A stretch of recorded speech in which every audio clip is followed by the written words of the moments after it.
दर्शकों को temple of healing की तरफ से मेरा प्यार भरा नमस्कार। आज हम संतोष केशरी जी के साथ हैं। आपने मुझे इनवाइट किया, मुझे बहुत खुशी हुई कि मुझे भी ये चांस मिला लोगों तक मैं ये थायराइड की क्लीजिंग के बारे में बताऊं, क्योंकि मुझे थायराइड से बहुत फ़ायदा हुआ और आपकी क्लीजिंग थेरेपी से मुझे ज़्यादा फ़ायदा हुआ। मैंने 2007 में थायराइड, मुझे पता चला कि 2007 में थायराइड हो गई मुझे। वहाँ डॉक्टर ने मुझे 100 mg की गोली स्टार्ट की। बॉडी इतनी स्वेलिंग हो गई थी मेरी कि मैं इतना मोटा हो गया था और मुझे तकलीफ़ें बहुत हो रही थी। 10 साल तक मैंने दवा खाई। जब मैं आपसे क्लीजिंग थेरेपी के बारे में सुना, उनको पढ़ा और मैं उस चीज़ को अमल किया अपने ऊपर। दर्शकों, हमें दो चीज़ें जाननी है यहाँ पे।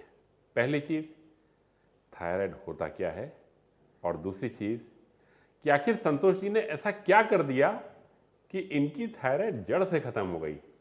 तो आइए पहले जानते हैं कि थायराइड होता क्या है, ये बॉडी को किस प्रकार प्रभावित करता है। इसके लिए हम एक एनिमेटेड वीडियो यूज़ करेंगे। तो ये वीडियो आपके सामने है। The thyroid is a butterfly-shaped gland that sits on top of the trachea or windpipe. It's made up of the right thyroid lobe as well as the left thyroid lobe, and they're connected by the isthmus or the centerpiece. Occasionally, there's a finger of tissue called the pyramidal lobe that extends towards the head. The thyroid creates thyroid hormone, which helps regulate your metabolism.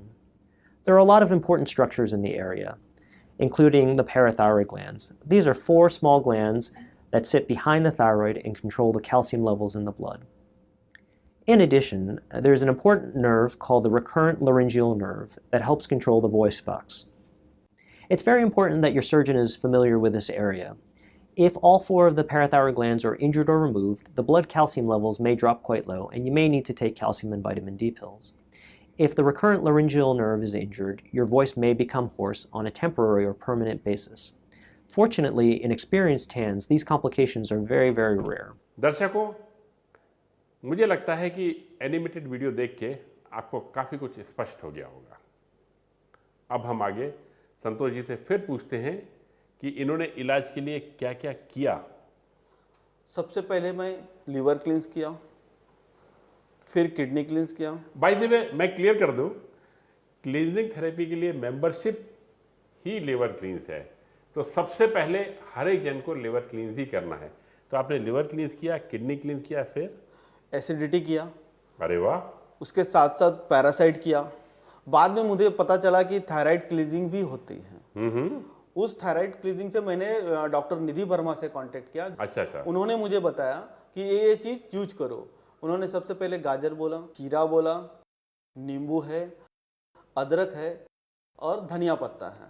इन तीनों का juice बना के मैंने वो चालू किया। मैंने 1 महीना तक कंटिन्यू पिया। उसके बाद फिर भी रिपोर्ट निकाला, फिर मेरी नॉर्मल आई। इसको कंटिन्यू में 3-4 महीना तक किया। थोड़ा सा और आइडिया दीजिए कि इसको दिन में कितनी बार लेना होता है और कितनी गाजर, कितना धनिया। एक आइडिया हो जाएगा ना, दर्शकों को आसानी हो जाती है। मैंने तो सुबह, दोपहर, शाम 3 टाइम लिया। उसके बाद मुझे उस जूस से भी फायदा भी होने लगा और मुझे अच्छा भी लगने लगा, इसलिए मैंने उसको कंटिन्यू 3-4 बार कर दिया दिन में। तो ये आप खाली पेट लेते थे या खाने के बाद? खाली पेट भी लेते थे और खाने के बाद भी लेते थे। इससे कोई साइड इफेक्ट नहीं है, इसलिए मैंने उसको पीना कंटिन्यू चालू कर दिया। मैं स्पष्ट कर दूं कि हमारी सारी दवाइयाँ हर्बल मेडिसिन हैं और ये खाली पेट ज़्यादा असर करती हैं। और खाली पेट आदमी दिन में कई बार काफ़ी ज़्यादा रहता है। खाली पेट को मैंने एक्सप्लेन किया है। खाली पेट का सिर्फ इतना मतलब है कि जो भी खाना खाया है वो मोटा मोटा पच गया हो। इसका मतलब ये होता है, अगर आपने नींबू पानी पिया है, नींबू पानी 10 मिनट में क्लियर हो जाता है, चाय 15 मिनट में क्लियर हो जाती है, वेजिटेबल जूस 15-20 मिनट में क्लियर हो जाते हैं, चाट पकौड़ी 1 घंटे में क्लियर हो जाती हैं, पनीर फ्राई 1 घंटे में क्लियर हो जाती है, हरी सब्जियां 45 मिनट से 1 घंटे में क्लियर हो जाती है अगर पकी हुई हो, और कच्ची हो तो 20 मिनट में क्लियर हो जाती हैं। नॉन वेजिटेरियन मांसाहारी फूड डाइजेस्ट होने में 2 घंटे से ज़्यादा लगता है, और डीप फ्राइड मटन, कलेजी वगैरह को तो शरीर छोड़ने में 24 घंटे भी लग जाते हैं। तो खाली पेट से आप ये न समझें कि आपको सुबह सुबह लेना है। खाली पेट का उद्देश्य सिर्फ इतना है कि पेट अगर खाली है तो इन जूसेस का एब्जॉर्प्शन ज़्यादा अच्छा हो पाएगा।